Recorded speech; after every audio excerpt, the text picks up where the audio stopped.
King Charles honored with colorful gift as he hosts indigenous Amazon leader at palace. King Charles III was honored with a colorful gift from Amazon indigenous leader Domingo Pease at a reception hosted at Buckingham Palace.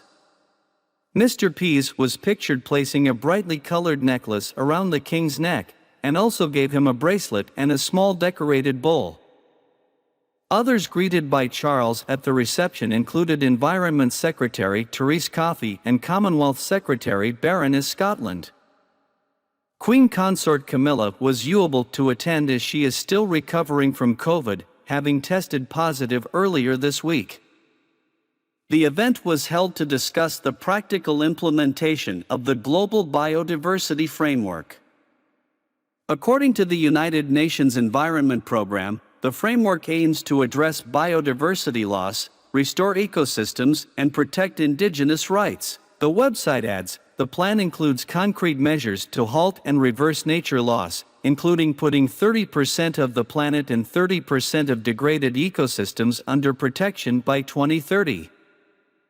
The 74-year-old monarch is known for his environmental activism and has in the past spoken up about the need to fight climate change.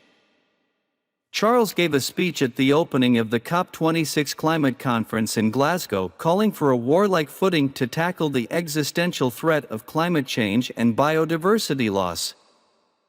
However, since ascending the throne, he has had to take a step back from expressing his views so publicly.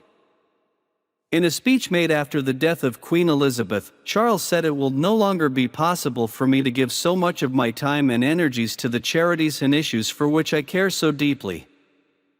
The king also met with President Andrzej Duda of Poland earlier in the day to discuss humanitarian issues in Ukraine. President Duda said in an interview before the meeting, "I know that His Majesty King Charles is very much involved in these matters. I also know that the royal family has allocated significant funds to help Ukraine and Ukrainians.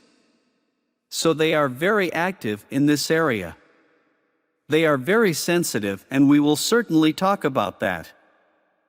On Thursday, the king made a solo trip to Milton Keynes to celebrate it being granted city status. However, an anti-monarchy protest was also being staged by campaign group Republic. Signs reading "Not My King" were held up by the group, although royal well-wishers also showed up to greet the king with cheers. Republic said in a statement, "Instead of a pointless coronation, we need a serious public debate. We believe the British public should be asked, do you want Charles or a choice? The tide is starting to turn against the monarchy, and we need a serious debate about its future."